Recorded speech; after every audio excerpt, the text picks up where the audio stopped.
नमस्कार दोस्तों, स्वागत है आपका भाई पढ़ने के यूट्यूब चैनल पर। तो आज हम एंशंट हिस्ट्री ऑफ इंडिया को कवर करने वाले हैं, ठीक है। और हम यहाँ पर जो एंशंट हिस्ट्री ऑफ इंडिया को कवर करेंगे वो करेंगे एनसीईआरटी के बेसिस पे। आपको पता है क्लास 12th की एक बुक है, themes in Indian history part 1। तो हम उसकी हेल्प से ये पूरी की पूरे सीरीज को कंप्लीट करेंगे, है ना। इसमें आपको दिखता है कि आपके पास 4 चैप्टर्स हैं, है ना। अब मेरा जो यहाँ पर आपके लिए एक टारगेट है वो ये है, और साथ में मैं भी इसे कंप्लीट करूंगा, कि हम 1 वीक में 1 चैप्टर को कंप्लीट करेंगे, ठीक है।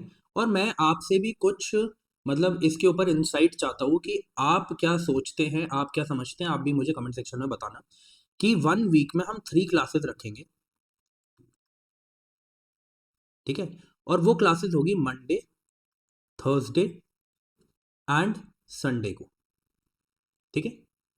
अब आप लोग मुझे कमेंट सेक्शन में जरूर बताना कि आप क्या चाहते हैं, कि मैं 1 वीक में 3 क्लासेस लेके एक चैप्टर खत्म करूं, या 1 वीक में सिर्फ संडे को एक क्लास लेके 4 और 4.5 आवर्स का एक ही लेक्चर लेके एक चैप्टर कंप्लीट करवाऊं। अगर हम इस तरीके से चलेंगे, इस टारगेट के हिसाब से चलेंगे, तो हम 1 मंथ में अपनी पूरी की पूरी एंशियंट हिस्ट्री को कंप्लीट कर देंगे, ठीक है। तो अब आप मुझे कमेंट सेक्शन में बताएंगे कि आपको 1 वीक में 3 क्लासेस करनी है, जैसे जो 1 आवर 1.5 आवर की होगी करीब, और मंडे थर्सडे संडे को होगी। या फिर आप चाहते हैं कि मैं एक ही क्लास करवाऊँ 3 to 4 आवर्स की, और उसमें एक चैप्टर पूरा का पूरा एक साथ ही कंप्लीट करवा दूँ, ठीक है। तो अभी के हिसाब से मैं मंडे थर्सडे संडे के हिसाब से चल रहा हूँ, बट आज जैसे कमेंट्स आएंगे, ठीक है, उस हिसाब से मैं आगे के लेक्चर्स को रखूंगा, क्योंकि आप सबकी डिमांड पे ही मैं ये लेक्चर लेके आया हूँ। क्योंकि आपने मुझे टेलीग्राम पे और कमेंट सेक्शन में बोला था जब हम प्रीवियस ईयर क्वेश्चंस की सीरीज कर रहे थे कि हमें एंशियंट हिस्ट्री ऑफ इंडिया के लेक्चर्स चाहिए, ठीक है। अब चलिए अपनी क्लास की तरफ बढ़ते हैं बिना टाइम वेस्ट करें। और मैं आपको समझा भी देता हूँ कि ये क्लासेस मैंने कैसे डिजाइन करी है, कैसे एनसीईआरटी के चैप्टर्स इसमें आपको देखने को मिलेंगे। देखो, एनसीईआरटी के चैप्टर्स जब आप खोल के देखेंगे तो उसमें मतलब कि एक साथ ही एक पैराग्राफ में सब कुछ लिखा हुआ है, और उसको रिवाइज करना बहुत मुश्किल हो जाता है। पहली बार पढ़ना तो मुश्किल है ही, उसको रिवाइज करना भी मुश्किल हो जाता है, और उसमें से कौन सी इंपॉर्टेंट चीजें हैं जो हमें ढूंढनी है वो भी मुश्किल हो जाता है ना।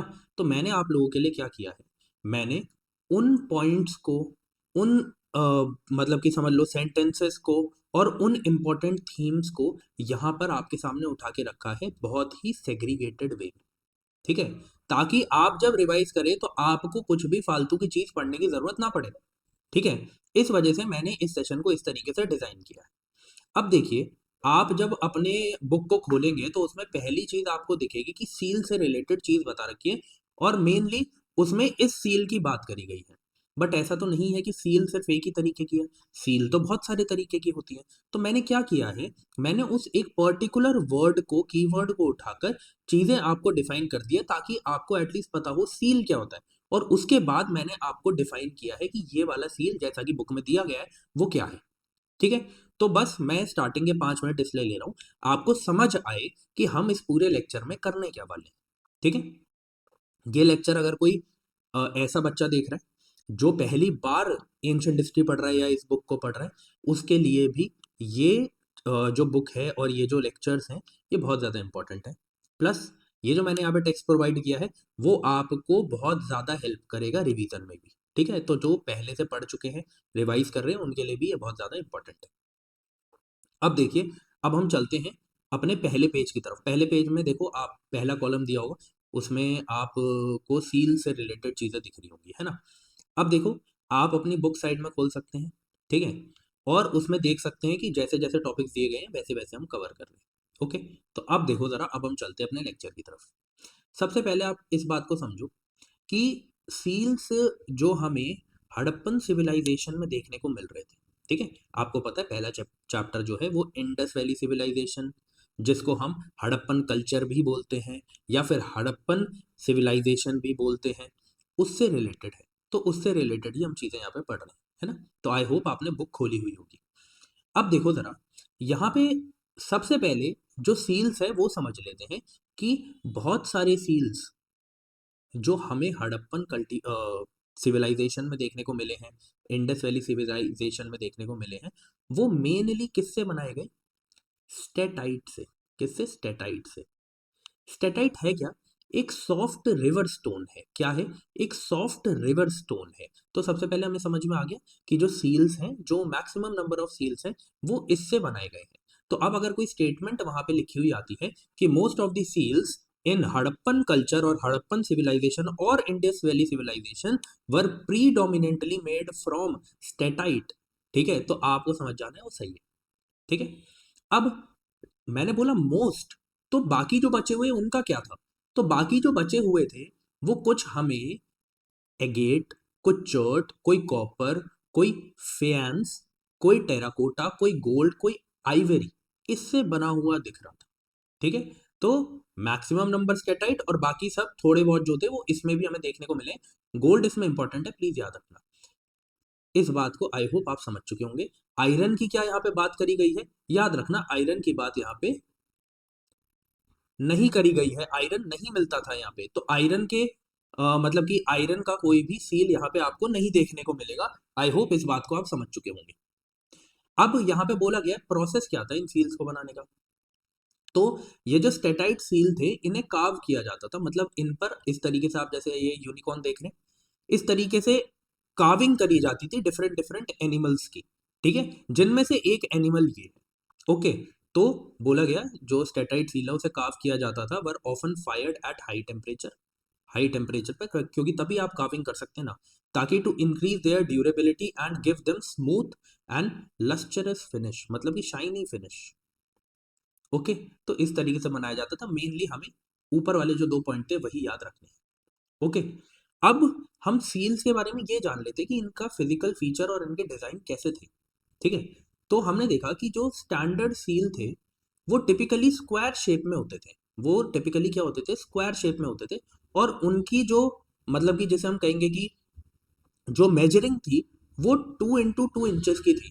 मतलब उसकी विड्थ भी 2 इंचेस की थी, उसकी लेंथ भी 2 इंचेस की ही थी। ओके। लेकिन कुछ हमें ऐसे सील्स भी देखने को मिले जो सर्कुलर थे शेप में, कुछ रेक्टेंगुलर थे शेप में।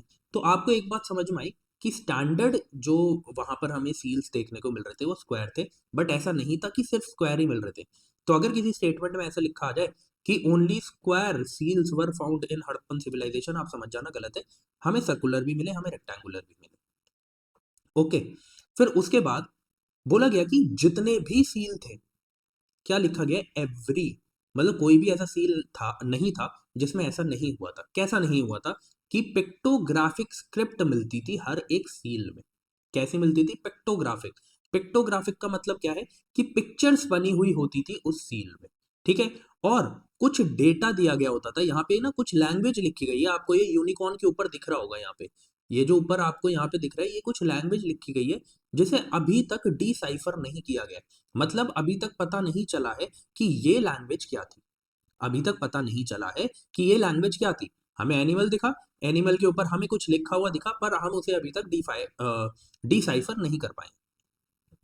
सेकेंड चीज हमें क्या देखने को मिलती थी कि एनिमल मोटिव्स, मतलब कि एनिमल की पिक्चर्स यहाँ पे बनी हुई दिखती थी हमें। जैसे कि सबसे जो फ्रीक्वेंटली हमें देखने को मिला, जो यहाँ पे भी बना हुआ है, ये क्या था? Unicorn bull. क्या था? Unicorn bull. ये आपको किस चीज की दिख रहा है यहाँ पे? और ये याद रखना, इसका सिर्फ एक ही सींग है। इसका क्या है? एक ही सींग है। One horn. One horn rhinos, sorry, unicorn. One horn unicorn, ये चीज आपको याद रखनी है। और क्या देखने को मिलता था? हमें हम्प्ड बुल भी देखने को मिलता था। हम्प्ड बुल का मतलब क्या है? जिसके मैंने आगे पिक्चर ऐड करी है, वहां पे चलो बता दूंगा आपको। एलिफेंट्स देखने को मिलते थे, टाइगर देखने को मिलता था, राइनोसोरस देखने को मिलता था, बफेलो देखने को मिलती थी, बिसन देखने को मिलता था, गोट देखने को मिलती थी, टाइगर। बट क्या लायन की बात करी गई? नहीं। तो याद रखना एब्सेंस ऑफ लायन। क्योंकि मैं आपको बताता हूं कि यूपीएससी क्या करता है हिस्ट्री में, एक्सेप्शन से क्वेश्चन बनाता है। वो उठाएगा ही क्वेश्चन एक्सेप्शन से और आपको बना के दे देगा। जैसे 2019 के एक पेपर में क्वेश्चन दे रखा था कि जो विष्टि लेबर है, विष्टि आपको पता है फोर्स लेबर होती है, तो विष्टि लेबर, उन्होंने बोला कि मध्य प्रदेश वाले रीजन में टोटली एब्सेंट थी, है ना। आज ही जो हमने प्रीवियस ईयर पेपर करे हैं, आपको पता है कि एक प्रीवियस ईयर पेपर की भी सीरीज चल रही है इसी यूट्यूब चैनल पे, आपको इस पे मिल जाएगी प्लेलिस्ट में। तो उसमें आज 2019 का हमने एक पहले 15 क्वेश्चंस में ही देखा कि उसमें एक स्टेटमेंट थी कि मध्य प्रदेश में जो विशती है फोर्स लेबर वो टोटली एब्सेंट है, बट ऐसा नहीं है, वहां पर वो सबसे ज्यादा फ्रीक्वेंट थी। तो उन्होंने क्या किया, एक्सेप्शन से क्वेश्चन बनाया। तो अब वो यहां से भी एक्सेप्शन से क्वेश्चन बना सकते हैं कि हमें क्या लायन मिलता था, नहीं, एब्सेंस ऑफ लायन हमें देखने को मिला। ठीक है, ये चीज आई होप आपको समझ में आ गई होगी। अब आप सोच रहोगे सर ये सारी इंफॉर्मेशन तो हमें बुक में दी ही नहीं गई है, बट आप एक बात सोचो मेरी, कि अगर सील दिया गया है वहां पे इंपॉर्टेंट कीवर्ड है, तो उससे रिलेटेड आपको चीजें पता होनी चाहिए ना, जो भी हड़प्पन सिविलाइजेशन में। इसलिए मैंने एक्स्ट्रा कंटेंट भी ऐड किया है। ठीक है, मैंने सिंपली सिर्फ बुक को नहीं छाप दिया, अगर मैं सिंपली बुक को छाप देता तो फिर आप बुक ही पढ़ लो, बट मैंने आपके लिए जो इंपॉर्टेंट कीवर्ड्स हैं उनको भी एक्स्ट्रा डिस्क्राइब किया है। ठीक है। अब अगर आपसे पूछ लिया जाए कि ये जो सील्स थी इनका पर्पस क्या था, देखो ये कमर्शियल यूज में मतलब कि कमर्शियल यूज इनका किया जाता था। ठीक है, अब हर एक एरिया का या हर एक रीजन का एक पर्टिकुलर सील था। ठीक है, तो उससे आप आइडेंटिफाई कर सकते थे गुड्स को, वेरीफाई कर सकते थे कि ये ट्रांजेक्शन वहां से ही हुई है। ठीक है, सील कर सकते थे गुड्स को, सीलिंग के लिए यूज होता था। ठीक है, आइडेंटिटी कार्ड के तौर पे यूज होता था, मैंने बताया एक रीजन का ऐसा है तो फिर आइडेंटिटी कार्ड की तरह यूज होता था। बस इतनी चीजें हैं जो आपको मेन मेन याद रखनी है। फिर नोटेबल सील्स, अब ये पूरे चैप्टर में आपको ये देखने को मिलेंगे, ये सिर्फ फर्स्ट पेज पे नहीं है। आपको पशुपति सील्स भी देखने को मिलेंगे, आपको यूनिकॉर्न सील भी देखने को मिलेंगे, है ना, जो मोहनजोदारो में हमें देखने को मिला। और जेबू बुल सील भी देखने को मिलेगा, और ये भी हमें मोहनजोदारो में देखने को मिला। ये कहाँ पे, ये मैंने आगे मेंशन करे हुए हैं, एक एक टॉपिक कवर किया है एनसीईआरटी का। बस ये एक ओवरव्यू है आपको जो यहाँ पे अभी मिल रहा है, आगे आपको डिटेल में सब कुछ मिलेगा। ठीक है, तो पशुपति सील जो हमें मोहनजोदारो में देखने को मिली वो क्या थी, ये सबसे फेमस सील है, सबसे फेमस। ठीक है, क्योंकि इसे क्या किया गया, इसे प्रोटो शिवा बोला गया, कि आज के भी रिलीजन से हम इसे कंपेयर कर पा रहे हैं। क्यों, क्योंकि उसमें जो मतलब कि सील में जो कार्विंग करी हुई है वो ऐसे डिपिक्ट कर रहा है कि कोई योगिक पोस्चर में बैठा हुआ है, और उसके अराउंड एलिफेंट, टाइगर है, राइनोसोरस है, और बफेलो है। और आपको पता है कि जो भगवान शिव है उनके अराउंड सारे एनिमल्स हमें देखने को मिलते हैं आज के टाइम पे भी। तो इसीलिए उसको क्या किया गया, कंपेयर किया गया, और इसी वजह से ये मोस्ट फेमस सील बना। फिर उसके बाद हमें सिंगल हॉर्न्ड क्रीचर भी देखने को मिला मोटिफ में, जिसे यूनिकॉर्न सील बोल रहे हैं, जो मैंने ऊपर दिखाया आपको। क्या है, एक ही सींग है, सिंगल हॉर्न्ड है, ये भी हमें मोहनजोदारो में देखने को मिला। जेबू सील, ये भी हमें मोहनजोदारो में देखने को मिला। ये हम्प्ड बुल था, मतलब इसके पीठ के ऊपर हम्प बना हुआ था। ठीक है, जैसे आज भी हमें बुल के पीठ के ऊपर दिखता है, पीठ या गर्दन जहां खत्म होती है। ये आगे मैंने इसकी पिक्चर ऐड करी है, आपको दिखा दूंगा। ठीक है, अब आइए, अब देखो फर्स्ट पेज में आपको जो सेकंड कॉलम बन रहा है वो टर्मिनोलॉजी, प्लेसेस एंड टाइम का बनता हुआ दिख रहा होगा। ठीक है, तो उसी को मैंने यहाँ पे थोड़ा सा ठीक तरीके से डिफाइन किया है। ठीक है, अब देखो, हड़प्पन सिविलाइजेशन बोल लो, या हड़प्पन कल्चर बोल लो, या इंडस वैली सिविलाइजेशन बोल लो, सब एक ही बात है। अब आप पूछोगे हड़प्पा नाम क्यों रखा यार, क्योंकि हड़प्पा ही पहली साइट थी जो हमें इस इंडस वैली सिविलाइजेशन की मिली थी, इस वजह से इसके नाम पे सिविलाइजेशन रख दी, एज सिंपल एज दैट। ठीक है, अब बात क्या है, देखो ये जो हम चैप्टर में हड़प्पन सिविलाइजेशन के बारे में पढ़ेंगे, ये हम पढ़ेंगे मेच्योर हड़प्पन के बारे में। मेच्योर हड़प्पन का मतलब है जो अर्बन कल्चर जहां पे देखने को मिला, मोस्ट अर्बन।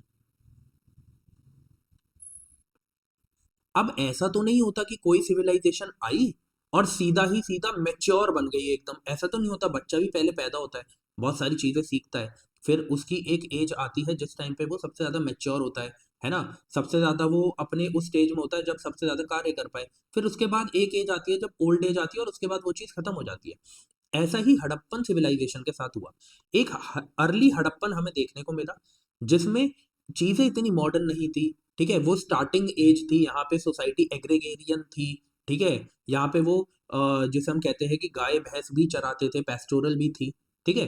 तो ये कब थी, ये एज थी, देखो अब आपको एनसीईआरटी में दिया गया है कि 6000 से लेके 2600 बीसीई तक ये एज थी। 6000 से लेके 2600 बीसीई तक की ये एज थी इसकी, अर्ली हड़प्पन की। बट कई इंटरनेट पे जो आपको डेटा दिया गया है वहां आपको 3300 भी देखने को मिल सकता है। तो अब मैं आपसे ये कहूंगा, हमें तो एनसीईआरटी फॉलो करनी है, तो हम 6000 वाला डेटा ही लेके चलेंगे कि 6000 से लेके 2600 बीसीई तक को हम अर्ली हड़प्पन मानेंगे। इस बुक में जो हम मेनली पढ़ेंगे वो पढ़ेंगे मैच्योर हड़प्पन के बारे में। जो एज कब तक है ये आपको तो याद होनी चाहिए, 2600 से 1900 बीसीई तक, 2600 से 1900 बीसीई तक मैच्योर हड़प्पन सिविलाइजेशन थी। उसके बाद ये डिक्लाइन होने लगी बहुत सारे रीजंस की वजह से, जो चैप्टर के लास्ट में हम पढ़ेंगे। ठीक है। तो अब क्या था कि फिर लेट हड़प्पन स्टार्ट हुई 1900 से लेके 1300 बीसी तक, और इवेंचुअली फिर ये सिविलाइजेशन खत्म हो गई। ओके। तो अभी हम मेनली किसके बारे में पढ़ेंगे, मैच्योर हड़प्पन के बारे में, जितनी भी चीजें इस चैप्टर में पढ़ रहे हैं। पर आपको पता होना चाहिए कि सिर्फ मैच्योर हड़प्पन ही नहीं था, अर्ली हड़प्पन भी था और लेट हड़प्पन भी था। ठीक है। अब देखो ये वर्ड कल्चर क्यों यूज किया गया इसके लिए, कल्चर क्यों यूज किया गया। कल्चर यूज तब किया जाता है जब कोई भी चीज एक पर्टिकुलर एरिया में एक पर्टिकुलर टाइम पीरियड के लिए और कुछ लोगों के द्वारा उस चीज को किया जाता है, उसे कल्चर बोल दिया जाता है। तो इसमें भी ऐसे ही था कि एक पर्टिकुलर एज थी जिसके टाइम पर ये काम किया गया, एक पर्टिकुलर पीरियड था जिसके टाइम पे ये काम किया, एक जोग्राफिकल एरिया था। कौन सा जोग्राफिकल एरिया था, ये आपको मेनली देखने को मिला अफगानिस्तान, बलूचिस्तान, सिंध, पंजाब। हमारे इंडियन स्टेट्स में अगर बात करें, जम्मू एंड कश्मीर जिसमें मांडा हमें देखने को मिला, पंजाब, हरियाणा, राजस्थान, उत्तर प्रदेश, गुजरात, महाराष्ट्र, ये वो एरिया था जहां पर हड़प्पन सिविलाइजेशन हमें देखने को मिली, जहां पे हड़प्पन सिविलाइजेशन हमें देखने को मिली। क्या यहाँ पे बिहार की बात करी गई, नहीं। क्या वेस्ट बंगाल की, नहीं। क्या साउथ इंडियन स्टेट्स की बात करी गई, नहीं करी गई। तो आपको याद रखना है वो इसमें इंक्लूडेड नहीं थी। ठीक है। मेजरली दो रिवर्स के अराउंड ये थी, अभी इसके बारे में भी आगे बात करेंगे।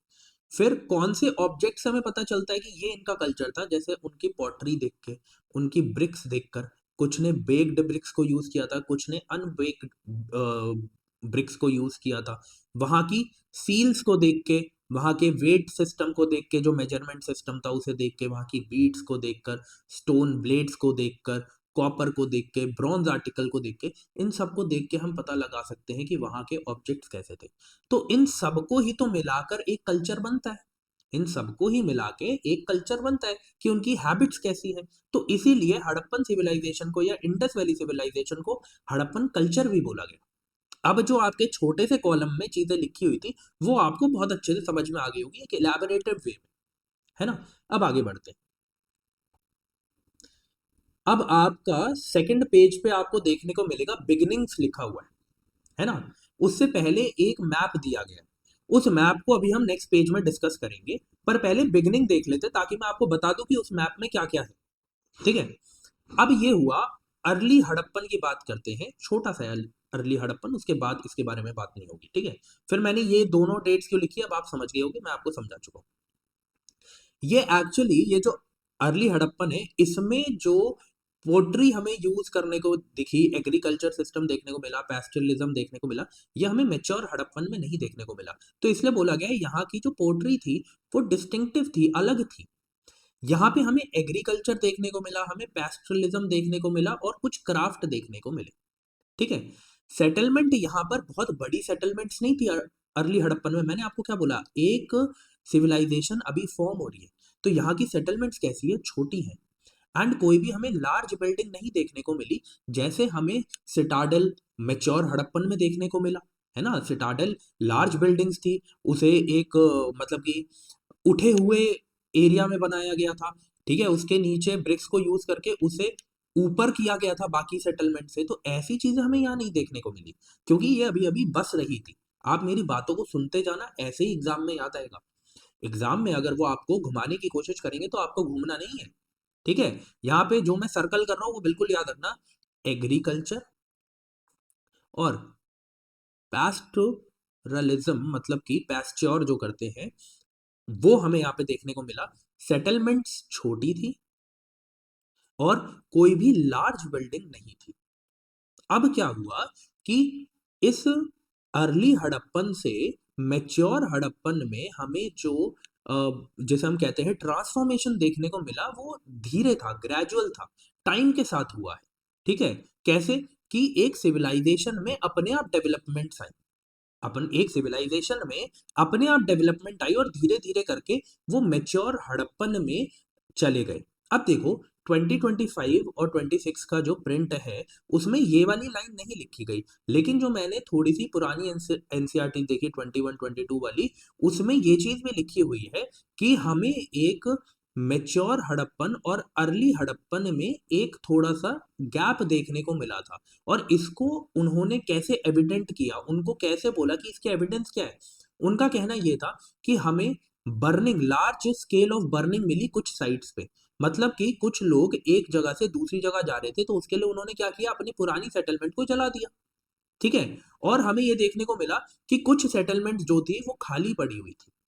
मतलब वहां पे हमें कोई भी बड़ा ये नहीं देखने को मिला कि यहाँ पे बहुत सारी पोल्ट्री मिल रही है, कुछ मतलब बहुत कम सामान देखने को मिला, जिससे ये समझ आ गया था कि इस एरिया में हाउसेज वगैरह हैं, पर और कुछ काम यहाँ पे नहीं हुआ, मतलब उसे खाली कर दिया गया था। तो ये 2025 और 26 वाले प्रिंट में नहीं है, बट पुराने वाले प्रिंट में, बट मैंने इसे यहाँ पे ऐड कर दिया। ठीक है, आगे बढ़ते हैं। आज के हिसाब से अगर आप देखेंगे, आज के हिसाब से अगर आप देखेंगे तो अभी तक 2000 हड़प्पन साइट्स हमें मिल चुकी हैं। कितनी, 2000। तो अगर कभी ऐसा डेटा आ जाए, ठीक है, हिस्ट्री से रिलेटेड, कि around 1000 archaeological sites have been found, नहीं, around 2000 Harappan archaeological sites have been discovered. ये आपको याद रखना है। कहाँ पर, इंडियन सब कॉन्टिनेंट में। इंडियन सब कॉन्टिनेंट का मतलब सिर्फ इंडिया नहीं है, इंडिया और इंडिया के आसपास वाले एरियाज। ठीक है, most of the sites are founded between, ये दो रिवर्स है जिनकी मैं बात कर रहा था और आपको बोल रहा था, ये दोनों बहुत इंपॉर्टेंट रिवर्स हैं, कि मैक्सिमम जो हमें सेटलमेंट देखने को मिली है ना, वो कहाँ देखने को मिली है, इंडस और सरस्वती रिवर बेसिन में। और अगर इन दोनों में से भी कंपेयर करें कि कहाँ पर सबसे ज्यादा देखने को मिली है, तो सरस्वती बेसिन में हमें 2/3, इनमें से भी 2/3 जो है वो सरस्वती बेसिन में देखने को मिली है। मतलब इंडस और सरस्वती में से भी सरस्वती में हमें ज्यादा देखने को मिली है क्या, सेटलमेंट्स। ठीक है, 2/3 का मतलब क्या है कि 75% जो सेटलमेंट है, 75% जो सेटलमेंट है वो हमें सरस्वती बेसिन पे देखने को मिली। ठीक है, और 5 मेजर सिटीज कौन सी है इधर, कितनी मेजर सिटीज है यहाँ पे, सिविलाइजेशन थी जो यहाँ पे, कल्चर जो हमें यहाँ पे देखने को मिला, साइट्स जो हमें देखने को मिली, वो कौन सी थी, राखीगढ़ी, मोहनजोदारो, हड़प्पा, धोलावीरा, गनवेरी वाला, गनवेरी वाला। ठीक है, ये 5 साइट्स थी जो आपको याद रखनी है, जो सरस्वती बेसिन पे थी। क्वेश्चन ऐसा बिल्कुल बनाया जा सकता है, विच of the following sites were on Saraswati basin. और मैं अभी भी आपको कह रहा हूँ, ये क्लासेस सिर्फ और सिर्फ सिविल सर्विसेज वाले बच्चों के लिए ही नहीं है। आप कोई भी एग्जाम दे रहे हैं, यूपीएससी का एंड पीसीएस का, उनके लिए इंपॉर्टेंट क्लास है। ठीक है, राखीगढ़ी, मोहनजोदारो, हड़प्पा, धोलावीरा एंड गनवेरी वाला। ठीक है, ये आपको याद रखना है, ये 5 मेजर सिटीज थी जो सरस्वती बेसिन पे हमें देखने को मिलती है। आगे बढ़ते हैं। अब आ जाओ इस मैप पे। मैपिंग पढ़ना बहुत इंपॉर्टेंट है। आज भी हमने 2019 के फर्स्ट 15 क्वेश्चन में एक क्वेश्चन देखा था कि which of the following site is not of Indus valley civilisation. तो अगर आपने ये नहीं पढ़ी कि मेन मेन सिविलाइजेशन कौन सी है, तो आप कैसे बता देंगे, आप बता ही नहीं सकते। ठीक है, उसमें सोहा गोरा आया था जो हमने पढ़ा फिर कि अशोकन इंस्क्रिप्शन है, कोई इंडस वैली साइट नहीं है। उसमें एक चीज थी कि देसालपुर। अब इस मैप में देसालपुर नहीं दे रखा, पर हमें पढ़ना है कि देसालपुर इधर है। मैं इधर लिख देता हूँ, देसालपुर। आप अपनी एनसीईआरटी में भी इसे ऐड करिए। ठीक है, अब आपको क्या क्या पढ़ना है यहाँ पे मैं आपको बताता हूँ। सबसे नॉर्थ में हमें जो यहाँ पे देखने को मिल रही है वो कौन सी है, मांडा। मतलब सबसे नॉर्थ में जो हमें इंडस वैली सिविलाइजेशन देखने को मिलती है वो कौन सी है, मांडा। ठीक है, उसके बाद हमें सबसे राइट साइड, मतलब सबसे ईस्ट साइड में कौन सी देखने को मिलती है, आलमगीरपुर। बट वो यहाँ पे आपको नहीं दिख रही, मैं आपको ये अलग से करवा देता हूँ। पहले हम मेन मेन साइड देखते हैं, उसके बाद आप नीचे आएंगे तो आपको दिखेगी एक साइड हड़प्पा। जो हड़प्पा साइट है वो आपको कौन से रिवर के साइड में दिख रही है? रावी रिवर के साइड में। क्वेश्चन भी पूछा गया है यूपीएससी के एग्जाम में, ठीक है। और बाकी जो यूपीएससी के एग्जाम हो रहे हैं ना, सीआईएसएफ वगैरह, सीआईएसएफ नहीं, सीएपीएफ वगैरह के, उसमें भी ये क्वेश्चन पूछे जा रहे हैं, ठीक है। तो आपको ये भी याद रखना है, एनडीए सीडीए सब में ये पूछा जा रहा है, ओके। तो आपको ये क्या देखने को मिला कि जो हमारा हड़प्पा सिविलाइजेशन है, हड़प्पा सॉरी हड़प्पा साइट है, वो किसके साइड में देखने को मिल रही है? रावी रिवर पे देखने को मिल रही है। फिर हमें यहाँ देखने को मिल रहा है कि राखी गढ़ी है, ठीक है। हमें देखने को मिल रहा है बनावली है, हमें देखने को मिल रहा है कि मैथल है, ठीक है, मैताथल है, फिर कालीबंगन, फिर गनहेरी वाला, गनहेरी वाला। आप समझ में आ गया होगा आपको। अब आप एक चीज देखना, मोहन अगर पूछ लिया जाए कि सेम लैटिट्यूड पे दो कौन सी साइट्स है, तो आपको दिख रहा है ना, एक है मोहनजोदारो और एक है कोट दीजिए। अपने आप से क्वेश्चन बनाओ भाई साहब कि कौन से क्वेश्चन पूछे जा सकते हैं। या इंडिया का बॉर्डर बना रखा है, इंडिया के बॉर्डर में देखो कौन सी आपको दिख रही है और कौन सी नहीं दिख रही है। गनहेरी वाला, कोट दीजिए, मोहनजोदारो सब इधर है। अमीरी और बालाकोट कहाँ पे है? अमीरी और बालाकोट भी इधर है, ठीक है। ये सारी साइट्स हैं, ये सारी मेच्योर हड़प्पन साइट्स हैं।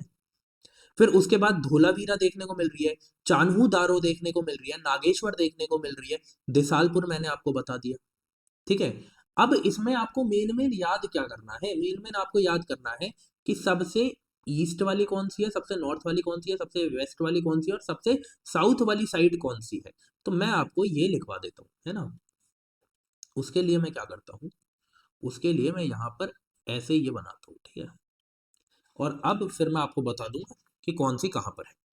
सबसे नॉर्थ में जो है, सबसे नॉर्थ में जो है, वो आपको कौन सी देखने को मिलेगी? यहां पे लिखता हूं, मांडा।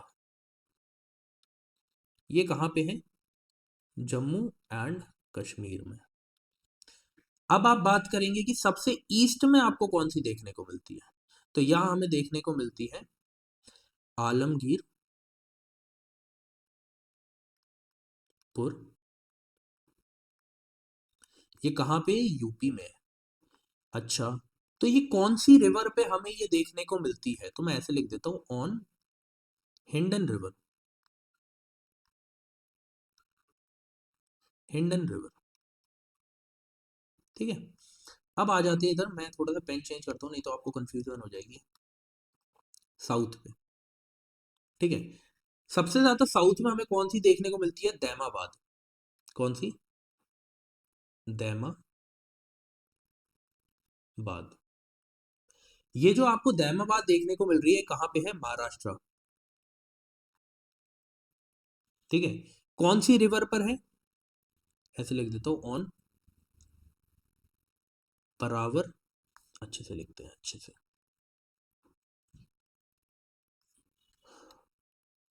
ऑन परावर रिवर,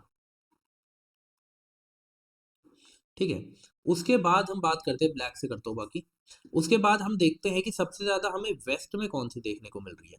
ये दिख गई ना, सुतका गेंदौर, ये है, ठीक है। तो मैं यहाँ पे लिख भी देता हूँ, सुतका गेंदौर, ठीक है। ये सबसे कौन सी साइट है? ये सबसे वेस्टर्न साइट है। कहाँ पे आपको देखने को मिलती है? पाकिस्तान का जो बलूचिस्तान वाला एरिया है वहां पे आपको ये देखने को मिलती है, ठीक है। कौन सी रिवर है यहाँ पे? ऑन दश्त रिवर,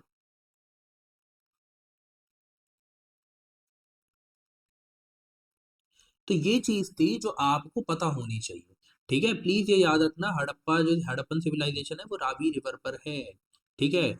जो ये आपको यहाँ पे इंडस पे कौन सी देखने को मिल रही है? मोहनजोदारो और कोट दिजी, प्लीज ये याद रखना, ठीक है।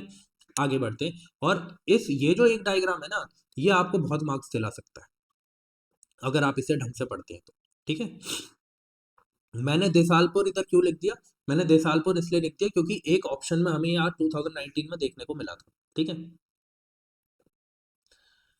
ओके, तो बस 30 सेकेंड्स का ब्रेक लेते हैं, ओके। मैं पानी पी लेता हूँ और उसके बाद हम आगे बढ़ते हैं।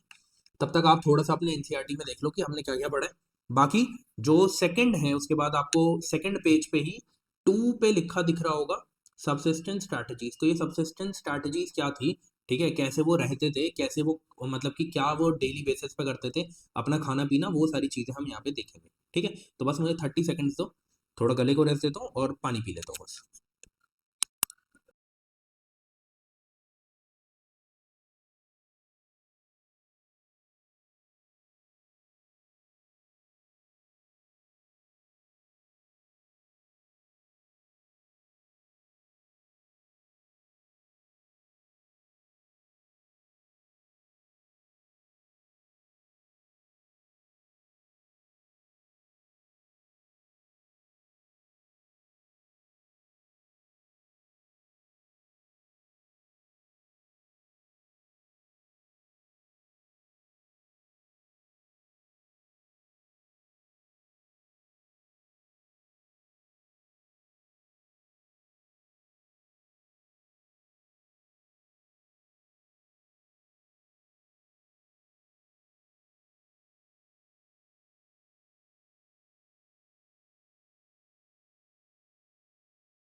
चलिए रीस्टार्ट करते हैं हम। अब देखिए जरा, सबसिस्टेंस स्ट्रैटेजीज क्या थी क्या नहीं थी। अब ना वहां पे हमें बहुत सारी चीजें देखने को मिली, जैसे हमें ग्रेन्स देखने को मिले, ठीक है, हमें एनिमल बोन्स देखने को मिली, हमें कुछ वाइल्ड स्पीशीज की भी बोन्स देखने को मिली, ठीक है। बट कुछ चीजें एकदम क्लियर है, कुछ चीजें इसमें क्लियर नहीं है, वो अभी तक आर्कियोलॉजिस्ट अभी उस पर काम कर रहे हैं। तो मैं उसी हिसाब से बताऊंगा जो आपको एनसीईआरटी में दिया गया, ठीक है। तो यहाँ पे क्या बोला गया है कि grains found at Harappan sites include, क्या क्या इंक्लूड कर रहे हैं वो, वीट, बार्ले, लेंटिल, चिकपी, सीसम। मिलेट्स जो हैं वो हमें कहां से देखने को मिले, ऐसे ही क्वेश्चन बनाए जाएंगे, गुजरात से। राइस मिले हैं बट रिलेटिवली रेयर है, मतलब मेनली जो ग्रेन्स देखने को मिली वो देखने को मिली वीट, बार्ले, लेंटिल, चिकपी, सीसम और मिलेट्स। और मिलेट्स हमें कहाँ देखने को मिले हैं, गुजरात में। राइस देखने को मिले हैं बट रेयर है। तो ऐसे ही आएगा क्वेश्चन भी कि grains found at Harappan sites include wheat, barley, lentil, chickpea, sesame, but the rice were relatively rare. तो आपको याद रखना है कि ये स्टेटमेंट करेक्ट है। ओके। एनिमल बोन्स की बात करें तो कैटल्स की, शीप्स की, गोट की, बफेलो की, पिग की, इनकी बोन्स देखने को मिली है। अब जब ये सेटलमेंट के आसपास इनकी बोन्स देखने को मिली है तो आर्कियोलॉजिस्ट ने ये मतलब कि पता लगाया कि एक्चुअल में ये कैटल जो है, कैटल, शीप, गोट, बफेलो प्लस पिग, याद रखना, इनको डोमेस्टिकेट किया जाता था। क्या किया जाता था, इनको डोमेस्टिकेट किया जाता था। ओके। और कुछ वाइल्ड स्पीशीज की भी बोन्स मिली है, जैसे बोर, डियर, घड़ियाल, यहाँ पे ये भी देखने को मिली है, ठीक है। तो बट अभी तक ये क्लियर नहीं था कि इनको ये हंट करते थे, ठीक है, खुद से, या फिर इनका मीट ये आसपास की हंटिंग कम्युनिटीज की शॉप से लेके आते थे, ठीक है। तो अभी ये कंफर्म नहीं है। बाकी बोर, डियर और घड़ियाल की बोन्स मिली हैं, ये वाइल्ड स्पीशीज की बोन्स मिली है, बट ये क्लियर नहीं है कि ये उन्हें खुद हंट करते थे या हंटिंग कम्युनिटीज थी उनसे लेके आते थे। ओके। बाकी ये बोला गया है कि हड़प्पन जो है वो wide range of plants and animals को खाते थे। ये वो कैसे बोल सकते हैं, क्योंकि वहां पे फिश की और फाउल की भी बोन्स मिली है, ठीक है, उनकी सेटलमेंट में। तो इससे क्या पता चलता है कि वो इन चीजों को भी खाते थे। ओके। अब थोड़ी सी बात ये है, मैं आपको समझाता हूं कि यूनिकॉर्न के बारे में तो हमने पढ़ा कि यूनिकॉर्न तो होते थे, बट क्या हॉर्स होते थे। मैं इसको इसके लिए पेन चेंज कर लेता हूँ, हाँ। क्या हॉर्स होते थे, याद रखना, हॉर्स यूपीएससी के हिसाब से तो नहीं होते थे, क्योंकि बहुत लार्जली हमने ये देखा कि जो कोर पीरियड था, मतलब मेच्योर सिविलाइजेशन थी, उसमें हमें हॉर्सेस नहीं देखने को मिले। हाँ, लेटर हमें उसके बाद देखने को मिले, बट मेनली हमें उस कोर पीरियड में, हड़प्पन सिविलाइजेशन में देखने को नहीं मिले थे। मैंने ये रेड में क्यों लिखा है, ये थोड़ा सा कंट्रोवर्शियल है, ठीक है। अब क्या बात है कि मैं आपको बस इतना बताना चाहता हूं, अगर वो बोलते हैं कि no horse were found in the Harappan civilisation, आप उसे एक्सट्रीम मत मानना, क्योंकि according to UPSC no horse was found, ठीक है। उन्होंने भी पहले एक बार ये क्वेश्चन दिया है यूपीएससी के एग्जाम में। ठीक है, यूपीएससी का एग्जाम अगर मैं बोलता हूँ तो मैं मेनली सिविल सर्विसेज की बात नहीं कर रहा हूँ, क्योंकि मैंने बहुत सारे प्रीवियस ईयर देखे हैं एनडीए सीडीएस, तो उनमें से क्वेश्चंस जो थे वहां पे जो पूछे गए उनमें हॉर्स को ऐसा बोला गया है कि वो मतलब कि अगर ऐसा लिखा आ जाए कि no horse was found in Harappan civilisation, तो उसको उन्होंने करेक्ट माना है। ठीक है, तो आप भी अगर अब सिविल सर्विसेज में लिखा आ जाए या किसी भी एग्जाम में पीसीएस में लिखा आ जाए तो आप भी उसे करेक्ट मानेंगे कि हॉर्सेज वहां पे नहीं मिलते थे। ओके, आगे बढ़ते। ओके, तो अब आपके थर्ड पेज में आपको देखने को मिलेगा एक टॉपिक 2.1 में एग्रीकल्चरल टेक्नोलॉजीज। ठीक है, बहुत ही वैसे वे में वो लिखा हुआ है, एक ही पैराग्राफ में सब कुछ बता दिए, बट उससे समझ नहीं आता, इसलिए मैंने पॉइंटर्स लिखे हैं आपके लिए ताकि आपको याद रहे कि याद करना क्या। ठीक है, अब हमें पता है कि वहां पे एग्रीकल्चर देखने को मिला, हमने देखा ना ग्रेन्स वहां पे इतनी सारी देखने को मिली। हमें देखने को मिला कि वहां पे व्हीट है, बार्ले है, लेंटिल है, चिकपी है, सीसम है, मिलेट्स है, और राइस भी थोड़े बहुत जगह में रेयरली देखने को मिले। बट अगर एग्रीकल्चर था तो कुछ एग्रीकल्चर प्रैक्टिस के भी तो अवशेष मिलने चाहिए। तो वो अवशेष कहाँ मिले कहाँ नहीं मिले वो हम अब देखते हैं। तो ऐसा बोला गया बुल वॉज नून, जो हम्ड बुल था ना, जो मैं बोल रहा था हम्ड बुल, वो यही है। ठीक है, तो बुल वॉज नोन, कैसे बुल नोन है, क्योंकि यहाँ पे हमें इसका एक टेराकोटा का सील मिला है, हमें एक टेराकोटा का स्कल्पचर मिला है, जिसमें हमें पता चल रहा है कि हाँ उस टाइम पर बुल होते थे, और इससे हम ये पता लगा सकते हैं। और जब वहां पे एग्रीकल्चर होता था तो उन्होंने मान लिया कि इस बुल को किस लिए यूज किया जाता था, प्लगिंग के लिए यूज किया जाता था। ओके, उसके बाद टेराकोटा मॉडल ऑफ प्लग भी वहां पे देखने को मिला है। प्लग मतलब जो वो खोदने वाला होता है ना, उसकी बात यहाँ पे चल रही है, वो इसका फिगर है। ठीक है, और ये दोनों हमें, इसका टेराकोटा मॉडल हमें कहाँ देखने को मिला है प्लग का, ये हमें देखने को मिला है चोलिस्तान और बनावली। इन दो साइट्स पे हमें ये प्लग का क्या देखने को मिला है, टेराकोटा मॉडल देखने को मिला है। क्या कोई प्लग्ड फील्ड देखने को मिली है कि पूरी की पूरी फील्ड ही प्लग्ड हो? हाँ, ऐसी भी देखने को मिली है, उसके एविडेंस देखने को मिले हैं कहां पर, कालीबंगन में। प्लीज इन साइट्स का नाम याद रखना, प्लग मिला चोलिस्तान एंड बनावली में, बट प्लग्ड फील्ड, पूरी की पूरी फील्ड कहाँ देखने को मिली, कालीबंगन राजस्थान में। ठीक है, और ये बोला गया वो जो फील्ड्स होती थी ना, उस पे डिफरेंट क्रॉप्स उगाई जाती थी, टू डिफरेंट क्रॉप्स उगाई जाती थी। उनको ये कैसे पता चला, उन्होंने देखा जो पूरी की पूरी फील्ड है उसमें टू सेट ऑफ फरोज देखने को मिले उन्हें। टू सेट ऑफ फरोज से क्या पता चलता है कि उन्होंने लैंड को दो पार्ट्स में डिवाइड किया था। ठीक है, और उनको क्या किया था, उनमें वो दो डिफरेंट टाइप की क्रॉप्स को उगाते थे एक साथ, वर ग्रोन टुगेदर। ठीक है, और वो जो टू सेट ऑफ फरोज उन्होंने बनाए थे, डिवाइड जो किया था उन्होंने, वो उसको राइट एंगल पे किया था। मैंने जो अंडरलाइन किए हैं रेड मार्कर से, या मैंने जो ब्लैक से हाईलाइट किए हैं, वो आपके दिमाग में घुस जाना चाहिए। इतनी छोटी छोटी चीजों से ही क्वेश्चन बनते हैं। आई नो कि doing this is very hard, बार बार इसे याद करना हार्ड है, बट मैं ये कह रहा हूँ कि आपको बार बार पढ़ना है, मैं याद करने के लिए नहीं बोल रहा, बार बार पढ़ना है। जब आप बार बार पढ़ेंगे एक स्टोरी की तरीके से, आप इस क्लास को 10 बार देखो, मैं कहता हूँ आप इस क्लास को 10 बार देखो, 10 बार देखोगे, 10 बार आपको मेरी स्टोरी याद आएगी और चीजें समझ में आएगी। अब मेनली हमने देखा कि ये जो हड़प्पन साइट्स थी, ये मेनली हमें कहाँ देखने को मिल रही है, ये हमें सिंध एरिया में देखने को मिल रही है, ये हमें हरियाणा राजस्थान वाले एरिया में देखने को मिल रही है। तो ये देखा गया कि ज्यादातर, मोस्ट, ऑल नहीं लिखा है, मोस्ट लिखा है, most Harappan sites are located in semi arid lands. इसमें ये क्यों नहीं बोला कि ऑल, ऑल इसलिए नहीं बोला, आपने देखा रावी रिवर के साइड में, इंडस के साइड में कुछ सिविलाइजेशन है ना, तो इस वजह से ये नहीं बोल सकते सारी, बट हाँ मोस्ट वर इन सेमी एरिड लैंड्स। तो इस वजह से वहां पे इरिगेशन, सॉरी, एग्रीकल्चर के लिए इरिगेशन की तो जरूरत थी, तो इसीलिए फिर देखा गया कि इरिगेशन के लिए उन्होंने कैनाल्स बनाई हुई थी।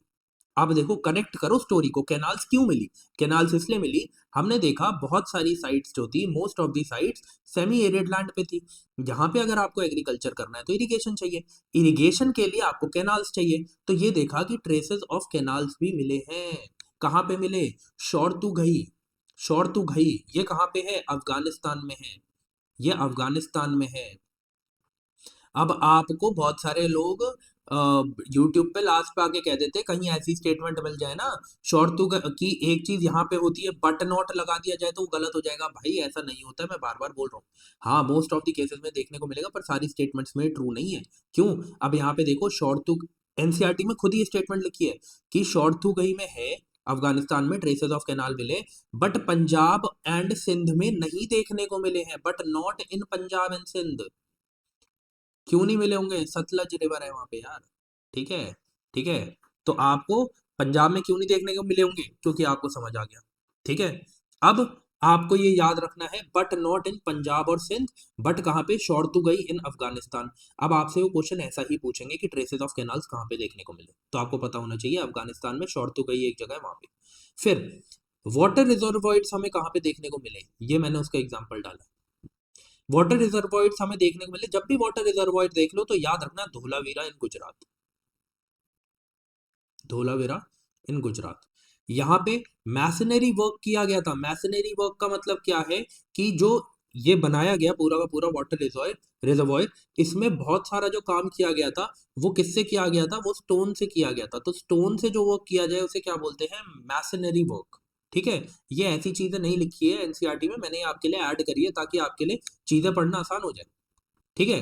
तो ये बोला गया कि शायद शायद मे लिखा एनसीईआरटी वालों ने कि have been use to store water for agriculture, कि इस वाटर रिजर्वायर में शायद वो एग्रीकल्चर के लिए वाटर को क्या करते होंगे? स्टोर करते होंगे। ओके। अब आप कहोगे कि वो श्योर क्यों नहीं है? यार वो श्योर इसलिए नहीं है क्योंकि ये कोई आज का नहीं है ना। मतलब कि ऐसा नहीं है कि आज से 100 साल 200 300 500 साल पहले की बात कर रहे हैं, तो कोई रिटर्न एविडेंसेस नहीं है। ठीक है। ये तो हम एक्सकवेशन करके निकलवा रहे हैं, कुछ स्टोरी कुछ सेंस बनाने की कोशिश कर रहे हैं। ठीक है। और ये कहानी है 2600 साल पुरानी, तो इस वजह से मुश्किल है। 2600 2300 2000 साल पुरानी ये कहानी है, तो इस वजह से इन चीजों में सेंस बनाना थोड़ा सा क्या हो रहा है, मुश्किल हो जाता है, इसलिए वो मे वर्ड यूज करते हैं। ठीक है। आगे बढ़ते हैं।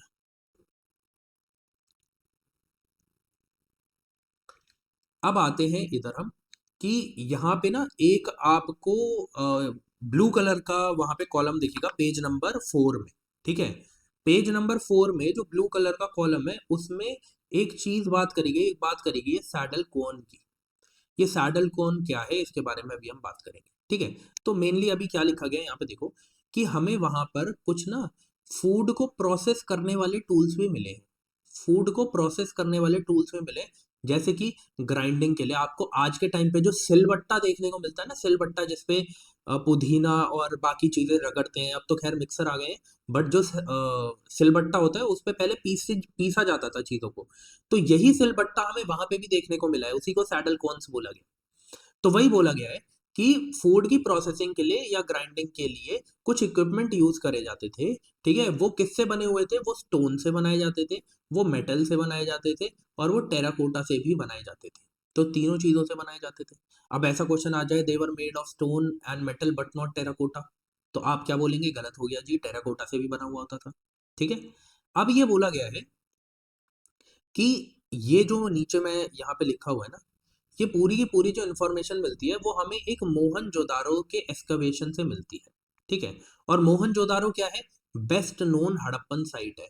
फर्स्ट नोन हड़प्पन साइट कौन सी थी? हड़प्पा, जिसके नाम पे फिर हड़प्पन साइट हड़प्पन रख दिया गया, हड़प्पन सिविलाइजेशन। लेकिन बेस्ट नोन, जो सबसे ज्यादा अच्छी तरीके से जिस एरिया को हम आज तक जान पाए हैं, जिस साइट को जान पाए हैं, वो कौन सी है? मोहनजोदारो। इसलिए तो उसके बारे में सबसे ज्यादा यहाँ पे मेंशन किया हुआ है पूरे चैप्टर में। 2-3 पेजेस दिए गए हैं उसके बारे में ही सिर्फ। ठीक है। क्योंकि वही बेस्ट नोन हड़प्पन साइट है। ओके। सैडल कोन की बात करी जाए तो सैडल कोन हमें कंसिडरेबल नंबर्स में देखने को मिले, मतलब बहुत सारे देखने को मिले, मतलब कि लोकली सारे लोग ही उसे यूज कर रहे थे। ठीक है। फिर बोला गया कि क्योंकि बहुत सारे लोगों पे मिला इसीलिए हम ये मान सकते हैं कि ये सिर्फ एक ही मीन्स था जिससे ग्राइंड किया जाता था सीरियल को। अगर इसके अलावा कोई और चीज होती तो वो भी हमें मिलती, बट वो हमें नहीं मिली। ठीक है। तो इस वजह से मान लिया गया कि ये सिर्फ ओनली मीन्स था, बीन दी ओनली मीन्स। तो अब ये कर दिया एक्सट्रीम, बट फिर भी ये करेक्ट है क्योंकि एनसीईआरटी में लिखा गया है। ठीक है। फिर इसको बोला गया इसको रफली बनाया जाता था, इसका जो सरफेस था उसे रफली बनाया जाता था। रफली क्यों बनाया जाता है? तभी उसे पीस सकते हो। स्मूथ अगर कुछ होगा तो उसमें ज्यादा इजीली पिसेगा, या फिर रफ एरिया में ऑब्वियसली। ठीक है। और इसका जो बेस था वो कॉन्वेक्स था। बेस कॉन्वेक्स होने का मतलब क्या है कि आपको ऐसे दिख रहा है, ऐसे, ये है कॉन्वेक्स। क्यों? अब आप देखो एक मोमेंटम बनेगा अगर आप पीसने की कोशिश करोगे, तो जैसे जैसे ये हिलेगा वैसे वैसे मोमेंटम बनेगा। बट ये बोला गया कि इसको एक स्ट्रॉन्ग बेस पे रखा जाता था ताकि ये ज्यादा ना हिले। ओके। फिर बोला गया दो मेन टाइप के होते थे जो सिलबट्टा सैडल कौन बोला गया है। ठीक है। एक होता था जिसे जिस पर रोल किया जाता था, और एक होता था जिसे रोल किया जाता था, है ना। तो वो सारी चीजें आप लिखी गई है, इतना इंपॉर्टेंट नहीं है।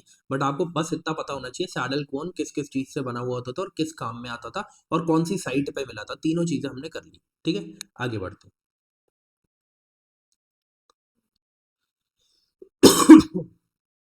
अब देखो जरा, बोला गया है कि वही जो मैंने आपको पहले बताया था कि पहली साइट जो मिली हमें वो हड़प्पा मिली। बट बेस्ट नोन कौन सी थी? मोहनजोदारो थी। बेस्ट नोन कौन सी थी? वेल नोन कौन सी थी? मोहनजोदारो थी। अब हमें हड़प्पा पहले मिली, पर फिर भी हम वेल नोन इसे क्यों कह रहे हैं, इसे क्यों नहीं कह रहे?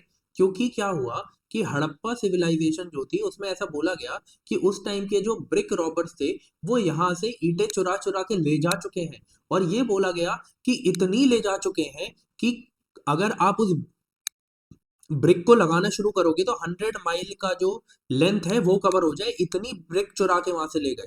ठीक है। और एक और तरीके से इसे कंपेयर किया गया कि इतनी ब्रिक चुरा के ले गए कि आप रेलवे लाइन बना देंगे लाहौर से मुल्तान के बीच में। समझे? और ऐसा किसने बोला? ये अलेक्जेंडर कनिंगम ने बोला। ये अलेक्जेंडर कनिंगम कौन थे? ये फर्स्ट डायरेक्टर जनरल थे एएसआई के, आर्कियोलॉजिकल सर्वे ऑफ इंडिया के। और इन्हें ही फादर ऑफ इंडियन आर्कियोलॉजी बोला जाता है। इन्हें ही फादर ऑफ इंडियन आर्कियोलॉजी बोला जाता है। ठीक है। मोहनजोदारो पे चलते हैं। अब हम मोहनजोदारो पढ़ने वाले हैं जो आज का हमारा लास्ट टॉपिक होगा। ठीक है। बट इसके बारे में भी भाई 4 पेज है। लास्ट टॉपिक है बट पढ़ने के लिए इसमें बहुत कुछ है। मोहनजोदारो को अब आपको अच्छे से समझना है। आप अपने पेज नंबर 5 पे जब आएंगे एनसीईआरटी के, वहां पे आपको टेबल 1.7 दिखेगा। टेबल 1.7 में आपको एक लोअर टाउन देखने को मिलेगा और एक हायर टाउन देखने को मिलेगा जिसे इमेज में सिटाडेल बोला हुआ होगा। ठीक है। मैंने यहाँ पे उन इमेजेस को ऐड इसलिए नहीं किया क्योंकि एनसीईआरटी ने खुद अपनी जो वो वाला वर्जन है उसमें लिख के दिया है कि it is not for publication. तो अगर मैं यहाँ पे करूँगा तो कॉपीराइट आएगा। बट आप अपनी एनसीईआरटीज में देख सकते हैं, पेज नंबर 5 पे है, फिगर नंबर 1.7 है। ठीक है। अब देखिए, सिर्फ फिगर यहाँ पे नहीं है बट एक्सप्लेनेशन पूरा है। ठीक है। अब देखो जरा, मेनली जो आप मोहनजोदारो देखोगे, हमने इमेजेस में भी देखा था कि वो पाकिस्तान के सिंध एरिया में था। तो यही दिया गया है, जो लोकेशन है उसकी सिंध प्रोविंस में है, पाकिस्तान में। कहाँ पर है? राइट, मैंने बोला था कि इंडस रिवर पर है। तो इंडस रिवर के राइट बैंक पे हमें देखने को मिलता है। आपको इमेज में दिख रहा होगा कि ये तो लेफ्ट साइड में था, बट आप देखो इंडस तो इसमें बह रही है ना। तो अगर आप उधर से देखेंगे तो उधर से तो वो राइट बैंक पे ही है।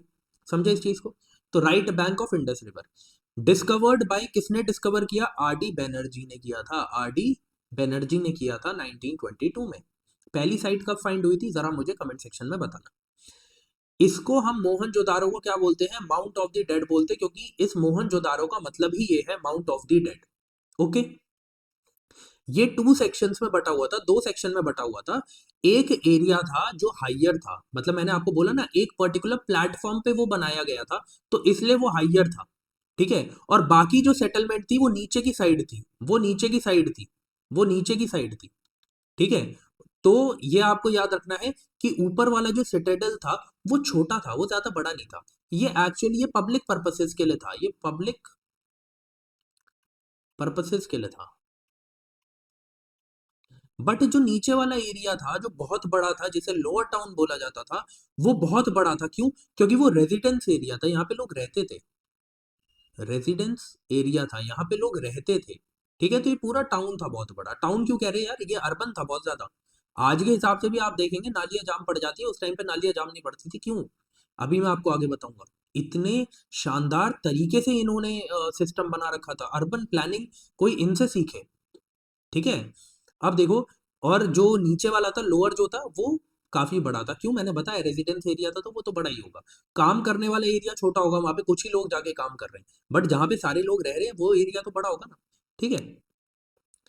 तो अब जरा सिटाडेल के बारे में देखते हैं पहले, ठीक है। सिटाडेल मतलब वो वाला एरिया जो पब्लिक पर्पसेस के लिए था, जहां पर लोग काम करने जाते थे, ठीक है। इस प्लेटफॉर्म को, इस सिटाडेल को किस पे बनाया गया था?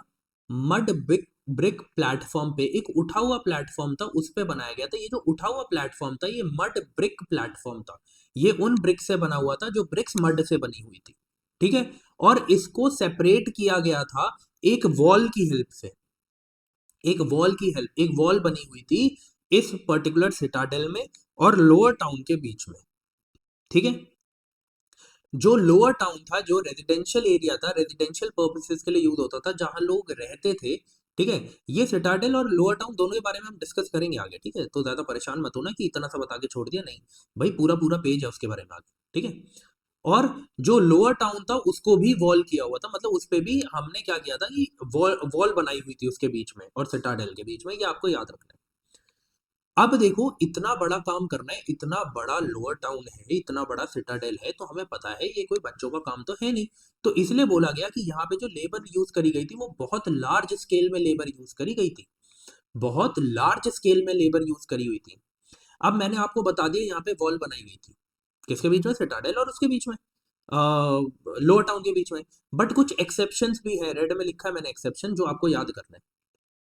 देखिए, वो एक्सेप्शन क्या है कि हमें बहुत सारी हड़प्पन सेटलमेंट्स में देखने को मिला, जैसे मैं यहाँ पे बता रहा हूँ कि जो वेस्टर्न पार्ट था वो ऊंचाई पे बनाया गया था। आप इमेज देखेंगे तो आपको दिखेगा कि इधर सिटाडेल बनाया गया और इधर लोअर टाउन बनाया गया है, इधर लोअर टाउन बनाया गया, इधर सिटाडेल बनाया गया है, ठीक है। तो यही बोला गया कि वेस्टर्न पार्ट में जो स्मॉल था और हाई प्लेटफॉर्म पे बनाया गया था, और लार्जर लोअर ईस्टर्न सेक्शन, मतलब लार्जर लोअर ईस्टर्न सेक्शन का मतलब क्या है? जो रेजिडेंशियल एरिया था, ऐसा हमें मोस्ट हड़प्पन सेटलमेंट में देखने को मिला। बट फिर आया एक्सेप्शन कि हमें धोलावीरा और लोथल, मतलब मेनली गुजरात में क्या देखने को मिला कि पूरी की पूरी सेटलमेंट ही फोर्टिफाइड थी, मतलब एक किले की तरह बनाई गई थी। चाहे वो रेजिडेंशियल एरिया हो, चाहे वो क्या हो, चाहे वो सिटाडेल हो, दोनों के दोनों को फोर्टिफाई किया हुआ था अच्छी तरीके से। और ये बोला गया था कि फिर उसके बाद दोनों को अंदर से सेपरेट किया गया था वॉल से, मतलब सेपरेशन हमें हर जगह ही देखने को मिल रही है। और वहीं पर हमने देखा the Citadel in Lothal, mainly Lothal की अब बात चल रही है, जो लोथल वाला सिटाडेल था, it was not walled off, ठीक है। उसके बीच में वॉल नहीं बनाई गई थी, बट हाइट में बनाया गया था, बट उसे हाइट में बनाया गया था, ये आपको याद रखना है, ठीक है। आगे बढ़ते हैं, ग्रिड सिस्टम के बारे में बात करते हैं। ग्रिड सिस्टम क्या है मेनली? जो अब किसके बारे में बात कर रहे हैं? हम बात कर रहे हैं ये लोअर टाउन के बारे में, ठीक है। लोअर टाउन में जो रेजिडेंशियल एरिया है उसको ग्रिड पैटर्न पे बनाया गया था। ग्रिड पैटर्न का मतलब क्या होता है? इस तरीके से, ठीक है। अब मैं आपको बताऊंगा, एक प्रमाण दूंगा जिससे आप बोलेंगे अरे भाई साहब ये तो बहुत ही ज्यादा मॉडर्न थे, हम तो इतने मॉडर्न है ही नहीं, ठीक है। बस 30 सेकंड दीजिए, किसी कॉल आ रही है, चलिए बाद में ही बात करेंगे। देखिए, तो ग्रिड पैटर्न पे इसे बनाया गया था। तो ये बोला गया है कि जो सिटीज थी उन्हें रेक्टिलीनियर ग्रिड पैटर्न पे बनाया गया था। किस पे बनाया गया था? रेक्टिलीनियर ग्रिड पैटर्न पे। ग्रिड पैटर्न मैंने आपको बता दिया क्या होता है, ठीक है। अब देखो, ये बोला गया है रोड्स और स्ट्रीट्स जो थी were laid out along the approximate grid pattern. फिर वही ग्रिड पैटर्न मैंने बता दिया, वही ग्रिड सिस्टम बोला गया, वही चीज है। और एक दूसरे को इंटरसेक्ट कर रहे थे राइट एंगल्स में। ऑब्वियसली जब ग्रिड पैटर्न होगा तो राइट एंगल बन रहा है ना, हर जगह, कहीं भी बना लो, हर जगह राइट एंगल बनेगा, ठीक है। अब जो सबसे इंपॉर्टेंट है, थर्ड पॉइंट, कि ऐसा देखा गया कि streets with drains were laid out first and then the houses built along them। मतलब ये बोला गया कि पहले क्या किया गया, पूरा मैं कैसे बताऊं, इसको मैं मिटाता हूँ। चलो, ग्रिड सिस्टम तो बाद में आपको याद भी होना चाहिए ना। देखो, मैं बताता हूँ क्या किया उन्होंने। उन्होंने बोला मान लो ये पूरी जगह है, पूरी जगह है। पहले उन्होंने ना क्या किया, पहले उन्होंने इस तरीके से सेटलमेंट, मतलब समझ लो प्लॉट काट दिए, ठीक है। फिर उनमें क्या किया, उनमें प्लॉट काट के घर नहीं बने अभी, फिर उनमें रोड्स एंड ड्रेनेज सिस्टम बनाया, रोड्स एंड ड्रेनेज सिस्टम बनाया। मान लो ये रोड है और ये ड्रेनेज सिस्टम है, और इस तरीके से ड्रेनेज सिस्टम को बनाया कि हर एक घर से ड्रेन में नाली जाती हो। तो ऐसा बोला गया कि ऐसा दिखता है अगर हम उनकी सेटलमेंट को देखें कि पहले उन्होंने रोड और नालियां बनाई, उसके बाद घर बिल्ड करे। ऐसा नहीं पहले घर बना दिए फिर नालियां बनाने का काम कर रहे, नहीं, उल्टा किया उन्होंने, ताकि हर एक रेजिडेंशियल एरिया को, हर एक रेजिडेंशियल हाउस को नाली से कनेक्ट किया जा सके। तो यही बोला है, seems that streets with drains were laid out first and then the houses were built along them. समझे? अब ये बोला कि ऐसा क्यों किया उन्होंने, ताकि जो डोमेस्टिक वेस्ट है, जो घर का गंद है, वो जब भी फ्लो करेगा स्ट्रीट ड्रेन में, तो हर हाउस का कनेक्ट होना जरूरी है एटलीस्ट एक ड्रेनेज सिस्टम से एक स्ट्रीट में। तो इस वजह से ये बोला गया, उन्होंने पहले नालियां बनाई थी, उसके बाद, और नाली और रोड बनाई थी, उसके बाद उन्होंने घर बनाए थे। ठीक है, चलिए। अब बेक्ड ब्रिक्स, बहुत इंपॉर्टेंट। ब्रिक्स की यहाँ पे बात करें, वो भी कौन सी, बेक्ड। ठीक है, जिन्हें हम, बेक्ड का मतलब है सन ड्राइड, जिन्हें पहले बनाया गया फिर उसके बाद सन के नीचे रख दिया गया सूखने के लिए, तो उसे बेक्ड ब्रिक्स बोला है। ठीक है। हमें देखने को मिला यहाँ पे जो ब्रिक्स थी ना, वो एक यूनिफॉर्म तरीके से बनाई गई थी, एक स्टैंडर्डाइज रेशियो उसका रखा गया था। मतलब कि उनका रेशियो कुछ ऐसा था कि जो लेंथ होगी और जो ब्रेथ होगी, वो कैसी होगी, वो जो हाइट होगी उसकी 4 टाइम्स होगी और ब्रेथ जो होगी उसकी 2 टाइम्स होगी। मतलब मान लो ये जो लेंथ है, जितनी भी हाइट हम ब्रिक की रखेंगे, लेंथ उससे 4 टाइम लंबी होगी, और जो उसकी विड्थ होगी वो हाइट से ट्वाइस होगी। मतलब हमने जितनी भी सेटलमेंट देखी सारी, छोटी बड़ी सब में, हमने यही देखा कि एक स्टैंडर्डाइज रेशियो में, और जो स्टैंडर्डाइज रेशियो मैंने आपको बताया इस ब्रिक का, उसी रेशियो में हमें सारी सेटलमेंट में देखने को मिला कि ऐसी ही ब्रिक्स यूज करी गई है। ठीक है। तो मतलब हमें क्या देखने को मिल रहा है, एक कलेक्टिव तरीके से हर जगह पे सेम काम होता हुआ दिख रहा है, सेम ब्रिक का स्ट्रक्चर देखने को मिल रहा है। ठीक है। अब देखिए यहाँ पे ड्रेनेज की बात करी गई है। ठीक है, ड्रेनेज, वही मैंने जो अभी बताया, जो नालियों का पानी जा रहा था, है ना, उसके बारे में कुछ बात कर रहे हैं कि वो ड्रेनेज सिस्टम कितना एडवांस था। आप भी सुन के दंग हो जाएंगे, वो मैं आपको बताता हूँ। ठीक है, ये बोला गया it was highly advanced covered sewer system. आज के तरह नहीं कि कुछ एरियाज में आप देख रहे हैं कि खुले छूटे हुए हैं, आप कंप्लेंट कर रहे हैं, 1 साल बाद उस पर काम हो रहा है, ऐसा नहीं था। वहां पे कवर्ड था सीवर सिस्टम। और ये समझ लीजिए कि जो मेन चैनल्स थे, जो सीवर सिस्टम के मेन चैनल्स थे, were made of brick set set in motor. Motor का मतलब क्या है, जो आज के टाइम पे आप सीमेंट यूज करते हैं ना, उस टाइम पे जिप्सम और लाइमस्टोन यूज होता था। ठीक है, तो मोटार का मतलब है कि वो आज के हिसाब से आप समझ लो कि सीमेंट लगाया जा रहा है। तो उस तरीके से ब्रिक को सेट किया जाता था ताकि उसमें लीकेज ना देखने को मिले। ठीक है। और वो जो नालियां बनाई है, उन्हें लूज ब्रिक से कवर किया जाता था, ताकि कभी भी अगर साफ करना पड़े तो उस लूज ब्रिक को उठाया जाए और उसको साफ किया जाए और फिर वापस उसे लगा दिया जाए। ठीक है। तो इस तरीके से उस टाइम पे काम हो रहा था, सोचो कितने एडवांस थे वो। और कवर्स के लिए लाइमस्टोन को यूज करा जा रहा था, हल्का है इस वजह से, है ना, और वैसे भी लूज ब्रिक्स चाहिए तो। अब देखो, अब क्या हो रहा था, इसको आप देखेंगे तो आप और दंग रह जाएंगे। इन्होंने क्या किया, इन्होंने ना, जैसे ये नाली है, इन्होंने कुछ कुछ एरियाज ऐसे बनाए नाली में, इन्होंने कुछ कुछ एरियाज ऐसे बनाए। आप सोच रहे हैं ऐसे क्यों किया, ऐसा इसलिए किया, आप देखो, एक नाली में जब कोई भी चीज आ रही है तो वो भारी भी आएगी और कुछ लिक्विड भी होगा। तो उन्होंने इस तरीके से इसको बनाया ताकि जो भी हैवी सामान है वो इसमें डूब जाए और यहाँ पे जाके रुक जाए। एक टाइम होगा जब ये भर जाएगा पूरा, बट लिक्विड फ्लो करता जाएगा, फिर क्या होगा, आगे जाएगा तो जो इधर से फ्लो हो गया है वो इधर जाके सेटल हो जाएगा, अगर कुछ उसमें हैवी चीज होगी तो, सॉलिड मैटर होगा तो। और बाद में क्या किया जाएगा, इसको साफ कर दिया जाएगा, इसको साफ कर दिया जाएगा और लिक्विड फ्लो करता जाएगा। तो इससे क्या हो रहा है, लिक्विड के साथ जो सॉलिड वेस्ट है वो आगे नहीं जा रहा। तो सोचो इतने एडवांस थे वो। तो बोला गया, house drains first emptied into sump और cesspit into which solid matter settled, जिसमें सॉलिड मैटर सेटल हो जा रहा था, while the waste water flowed out into the street drains। मैं भी दंग रह गया था जब मैंने पहली बार ये चीज 3-4 साल पहले पढ़ी थी। ठीक है, क्योंकि स्कूल टाइम में तो मैंने भी अच्छे से नहीं पढ़ी थी हिस्ट्री, अब पढ़ी है जब यूपीएससी के लिए करना था प्रिपेयर, है ना। अब देखो जरा, drainage system were not unique to larger cities, मतलब ये बोल रहे हैं कि हमें सिर्फ और सिर्फ ये ड्रेनेज सिस्टम बड़ी सेटलमेंट्स में नहीं देखने को मिला, कि सिर्फ हड़प्पा में देखने को मिल रहा है, मोहनजोदारो में देखने को मिल रहा है, जो छोटी छोटी सेटलमेंट्स थी वहां पर भी हमें सेम टाइप का ड्रेनेज सिस्टम देखने को मिला। ठीक है, ये बोला गया कि लोथल में तो हमें ये देखने को मिला कि पूरे के पूरे घर चाहे मड ब्रिक से बने हुए थे, पर ड्रेनेज सिस्टम जो था वो बर्न्ट ब्रिक से या फिर सन ड्राइड ब्रिक से बना हुआ था, बेक्ड ब्रिक से बना हुआ था। मतलब उन्होंने ड्रेनेज सिस्टम को इतनी तवज्जो दी थी कि खुद के घर चाहे मड ब्रिक से बना रहे, पर ड्रेनेज सिस्टम को बर्न्ट ब्रिक से बनाया गया था लोथल। समझे इस चीज को, बहुत इंपॉर्टेंट है। आगे बढ़ते हैं। यहाँ पे की स्ट्रक्चर क्या देखने को मिले, की स्ट्रक्चर का मतलब है कि बहुत ही इंपॉर्टेंट चीजें जो हमें देखने को मिली, जैसे ग्रेट बाथ देखने को मिला, ये आगे मैंने डिस्कस किया है डीप में कि ग्रेट बाथ क्या था क्या नहीं था। तो एक्चुअल में क्या था, ये माना गया, ये बोला गया, ये रिचुअल बाथिंग के लिए यूज किया गया था। बेदिंग बोल लो, बाथिंग बोल लो, कुछ भी बोल लो, है ना। तो उसके लिए यूज किया गया था, क्यों? क्योंकि उसे बनाए इस तरीके से गया था, 3 तरीके के दरवाजे थे, एक कोर्ट यार्ड बनाया था, हर चीज थी वहां पे। ठीक है, अभी मैं आगे एक्सप्लेन करूंगा। उसके बाद हमें ग्रेनरी देखने को मिली, मतलब कि एक बहुत बड़ी ग्रेनरी देखने को मिली जहां पे सिर्फ ग्रेन्स रखे हुए थे।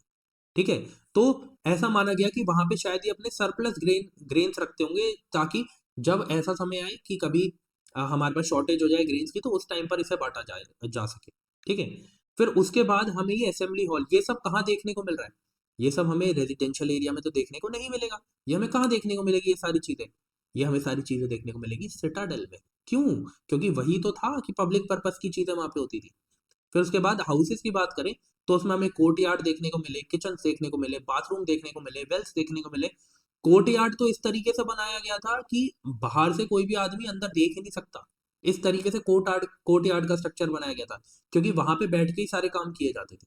ठीक है, तो बाहर से अगर कोई स्ट्रीट से जा रहा है तो कोर्ट यार्ड में झांक नहीं सकता, क्योंकि ग्राउंड लेवल पे तो खिड़कियां भी नहीं देखने को मिली। ठीक है, ये सारी चीजें आगे हम डिस्कस करेंगे। आगे आते हैं। ओके, आर्टिफैक्ट्स और कल्चर में हमें क्या देखने को मिला? हमें सील्स देखने को मिली, वो मैंने आपको पहले ही बता दिया, सील्स का हमने पूरा टॉपिक कवर कर लिया। हमें कुछ फिगरीन्स देखने को मिली, जैसे ब्रॉन्ज डांसिंग गर्ल देखने को मिली, एक डांसिंग गर्ल का स्क्रिप्चर देखने को मिला जो ब्रॉन्ज से बना हुआ था। बियर्डेड मैन देखने को मिला, ये दोनों हमें मोहनजोदारो में देखने को मिले। ठीक है, मोहनजोदारो पढ़ रहे हैं तो उसकी सारी चीजें यहाँ पे लिखी गई हैं। मटीरियल्स, आइवरी देखने को मिला, गोल्ड देखने को मिला, कार्नेलियन देखने को मिला, लैपिस बीड्स देखने को मिली। ये लैपिस और कार्नेलियल क्या है मैं आपको आगे समझाऊंगा, इसके बारे में डीप में आगे एक्सप्लेनेशन दिया हुआ है। ठीक है, शायद वो नेक्स्ट क्लास में हम करें। टेक्सटाइल की बात करें तो वहां पे हमें वूवन कॉटन देखने को मिल रहा है। तो आप एक बात सोचिए, इस बात को याद रखना प्लीज, कॉटन हमें इंडस वैली सिविलाइजेशन को देखने को मिलता है। तो अगर कोई स्टेटमेंट आपको कहीं पर भी हिस्ट्री में देखने को मिल जाए कि cotton was indigenously in India from the ancient times, तो आप उसे सही मानेंगे, क्योंकि अब हमने देख लिया कि इंडस वैली सिविलाइजेशन के टाइम पे हमें कॉटन देखने को मिला है। ठीक है, आगे बढ़ते हैं। अब 3.2 नाम से, मैं एक बार बुक खोलता हूँ, मैं देखता हूँ उसमें कौन सा पेज है। 3.2, हाँ, पेज नंबर 7 में आपको ये टॉपिक देखने को मिलेगा, डोमेस्टिक आर्किटेक्चर। ठीक है, तो देखिए यहाँ पे बोला गया कि डोमेस्टिक आर्किटेक्चर में सबसे पहले हम लोअर टाउन के बारे में पढ़ रहे हैं, मोहनजोदारो में। ठीक है, अभी मैंने आपको बोला रेजिडेंशियल बिल्डिंग्स में आपको क्या देखने को मिलता था? Court yard. ठीक है, तो बोला गया था कि कोर्ट यार्ड को एज अ सेंटर माना गया था एक घर का। और ये बोला गया था क्यों? क्योंकि इसमें बहुत सारी एक्टिविटीज करी जाती थी, जैसे cooking, weaving, particularly during the hot and dry weather. और बोला गया है कि कोर्टयार्ड के आसपास बाकी सारे रूम्स हमें देखने को मिले। ठीक है, फिर कोर्टयार्ड में कोई बाहर से जाता हुआ वैसे ही नहीं झांक सकता था, प्लस हमें कोई भी विंडोज नहीं देखने को मिली in the walls along the ground level. अब आप बोलोगे ग्राउंड लेवल, अच्छा फर्स्ट फ्लोर भी होता था? हाँ, उस टाइम पर कुछ कुछ घरों में हमें फर्स्ट फ्लोर भी देखने को मिले, और या तो फिर डायरेक्ट छत देखने को मिली। ओके, तो कुछ कुछ घरों में सेकेंड स्टोरी बिल्डिंग्स भी हमें 2 स्टोरी बिल्डिंग्स भी हमें देखने को मिली थी। अब क्यों विंडो नहीं थी? ये प्राइवेसी के लिए बनाया गया था। ठीक है, मेन एंट्रेंस की बात करा जाए तो वही मैं बोल रहा हूँ कि आप डायरेक्टली कोर्ट यार्ड में नहीं देख सकते थे। अगर कोई स्ट्रीट से आदमी जा रहा है तो मेन एंट्रेंस से आप डायरेक्ट व्यू नहीं ले सकते कोर्ट यार्ड का। क्यों? क्योंकि वहां पे सारी एक्टिविटीज हो रही है घर की। ऐसा तो नहीं है कि कोर्ट यार्ड दिख रहा है और बाहर से जो भी जा रहा है वो देखता हुआ जा रहा है कोर्ट यार्ड में कौन कहाँ क्या कर रहा है ना। फिर बोला गया कि हर एक घर का, एवरी लिखा है एवरी, हर एक घर का अपना एक बाथरूम होता था, और वो बाथरूम जो ड्रेन थी वो कनेक्टेड थी स्ट्रीट की ड्रेन से। ड्रेन के बारे में तो हमने पढ़ लिया, तो ये चीज तो नॉर्मल हो गई आपके लिए। वो क्या बोला गया है, सम सम कुछ ही घरों में हमें क्या देखने को मिला, कुछ घरों में हमें सेकंड स्टोरी भी देखने को मिली, ठीक है। मैनी, सारे नहीं, ऑल नहीं, मैनी हाउसेज में हमें वेल्स देखने को मिले, पर ये जो वेल्स थे ना, ये इस तरीके से बनाए गए थे कि अगर कोई बाहर से जाता हुआ इंसान है ना, वो भी इसे रीच कर पाए, ठीक है, वो भी इसे यूज कर पाए। तो इसीलिए वेल्स को ऐसे बनाया गया कि ऐसे रूम में बनाया गया जहां पर बाहर से भी लोग आके क्या कर सके, उस वेल से पानी उठा के जा सके, ठीक है। तो ऐसा बोला गया कि मोहनजोदारो में, सिर्फ मोहनजोदारो में ही अबाउट 700 वेल्स हमें देखने को मिले रेजिडेंशियल एरिया में, घरों में, ठीक है। आई होप इतनी बात आपको समझ आ गई होगी। आगे बढ़ते हैं। अब बात करते हैं सिटाडेल की। किसकी बात करते हैं, सिटाडेल की। कॉल से बहुत आती है जब क्लासेस लेते हैं तो, चलिए। ओके, सिटाडेल की बात करते हैं। ओके, यहां पे बोला गया सिटाडेल कौन सा है, मैंने बताया था आपको, जो मड ब्रिक से उठाए हुए प्लेटफॉर्म पे बनाया गया है वो सिटाडेल है, ठीक है। वो किसके लिए यूज होता है, पब्लिक पर्पसेस के लिए होता है। उसमें हमें वेयर हाउस देखने को मिलता है। अब एक मिनट रुको, मैं आपको बताता हूँ कौन सा डायग्राम आपको देखना है। आपको देखना है फिगर नंबर 1.10, ठीक है। एनसीईआरटी का फिगर नंबर 1.10, पेज नंबर, मेरे पास जो एनसीईआरटी है उसमें पेज नंबर 8 है, ठीक है। उसमें आप देखो, उसमें आपको वेयर हाउस देखने को मिलेगा। वेयर हाउस में क्या है, वेयर हाउस में जो लोअर, जो हमें ये समझो कि लोअर पोर्शन है वो ब्रिक से बना हुआ है, और जो अपर पोर्शन है उस वेयर हाउस का वो वुड से बना हुआ है, ठीक है। ये वेयर हाउस में देखने को मिला, ये एक इंपॉर्टेंट फीचर था वेयर हाउस का जो पता होना चाहिए। वहीं पे हमें बहुत सारी चीजें देखने को मिली, पर पब्लिक पर्पस के लिए जो इंपॉर्टेंट था वो वहां पे देखने को मिला। उसमें से एक था ग्रेट बाथ, और ग्रीनरी तो मैंने बता ही दिया, वो सारी चीजें हमने पीछे कर ली है, ठीक है। ग्रेट बाथ इंपॉर्टेंट था इसलिए इसके बारे में मैंने इलेबोरेट किया थोड़ा सा। ये एक लार्ज रेक्टेंगुलर टैंक था, ठीक है, मैं इसलिए बना देता हूँ, लार्ज रेक्टेंगुलर टैंक था, ओके। और यहाँ पे हमें क्या देखने को मिलता था, in a courtyard surrounded by corridors on all four side, याद रखना, कितनी साइड्स पे, चारों साइड पे, इस रेक्टेंगुलर जो टैंक था, इसके चारों साइड पे क्या बने हुए थे, कॉरिडोर्स बने हुए थे। मतलब ऐसे चारों साइड पे ऐसे कॉरिडोर बने हुए हैं, okay. Two flights of step on the north, मतलब नॉर्थ साइड पे ऐसे एक सीढ़ी बनी हुई थी, एंड एक साउथ साइड पे ऐसे एक सीढ़ी बनी हुई थी, जिसकी हेल्प से आप नीचे तक जहां पे पानी जमा हुआ है वहां तक पहुंच सकते हैं, ठीक है। Leading to the tank which was made watertight by setting bricks on the edge using mortar of gypsum। मैंने आपको बताया था पहले ही, पीछे ही बताया था कि जो मोटार है वो क्या है, आज का सीमेंट मान लो, वो किससे बनाया गया, जिप्सम से बनाया गया। जिप्सम से बनाया इसीलिए ताकि वो क्या हो जाए, वाटर टाइट हो जाए, उसमें से पानी लीक ना हो। सोचो उस टाइम पे इतना सोच रहे थे वो। बाकी कॉरिडोर चारों साइड, रूम्स थ्री साइड, याद रखना, कॉरिडोर चार side, rooms three side, in one of which was a large well. और एक जो रास्ता था उसपे तो बड़ा वेल दिख ही रहा है, ठीक है। और एक क्या है, उसमें तीन साइड में रूम्स थे। अब ये वेल जो है ये टैंक नहीं है, ये वेल अलग है। एक में आपको वेल में जाने का रास्ता मिल रहा था, तीन साइड में रूम्स थे, ठीक है। और जो इस टैंक से वाटर था ना, वो एक ह्यूज ड्रेन में जा रहा था। ड्रेन में क्यों जाएगा, ड्रेन में इसलिए जाएगा, जो यूज्ड वाटर हो गया उसे तो कहीं ना कहीं जाना पड़ेगा, तो वो एक बड़े ड्रेन में जा रहा था। और स्कॉलर्स ने ये सजेस्ट किया कि ये जो बनाया गया था ना ग्रेट बाथ, क्योंकि ये सिटाडेल में था, वहां पे पब्लिक पर्पसेस के लिए चीजें थी, तो ये स्पेशल रिचुअल बाथ थी। जो लोग वहां पे उनका कोई रिचुअल होता होगा, उस रिचुअल को फॉलो करते टाइम इसमें एक क्या लेते थे, नहाते थे आके, जैसे आज भी आप देखते हैं ना गंगा में जाके स्नान लेते हैं, वैसे ही उस टाइम पे कोई रिचुअल होते होंगे, उसमें ये आके स्पिरिचुअल बाथ लिया जाता था, ठीक है। तो आज हमने कहाँ तक कंप्लीट किया है, आज हमने कंप्लीट किया है पूरा मोहनजोदारो सील से रिलेटेड, और जो बेसिक्स थे हमारे इंडस वैली सिविलाइजेशन के। अगली क्लास में, अब मुझे आपसे ये पूछना है ना, मैंने आपको बताया कि मैं ये classes Monday Thursday and Sunday लूं, जितने की आज क्लास हुई है उतनी वहां तक होगी, या फिर एक साथ बैठ के आपको एक ही वीडियो में पूरा चैप्टर करवा दूं, 4 आवर की क्लास होगी वो, 3 to 4 आवर्स की। अब मैं ये आपसे चाहता हूँ, आप मुझे कमेंट सेक्शन में बताइए, अगर आप ऐसा कहेंगे, जो भी मुझे सबसे ज्यादा कमेंट आते हैं उस हिसाब से मैं क्लास लूंगा, ठीक है। कल नहीं, थर्सडे को अब हम पढ़ेंगे ट्रैकिंग सोशल डिफरेंसेस के बारे में, ठीक है। तो आई होप आपको सारी चीजें समझ में आई होगी।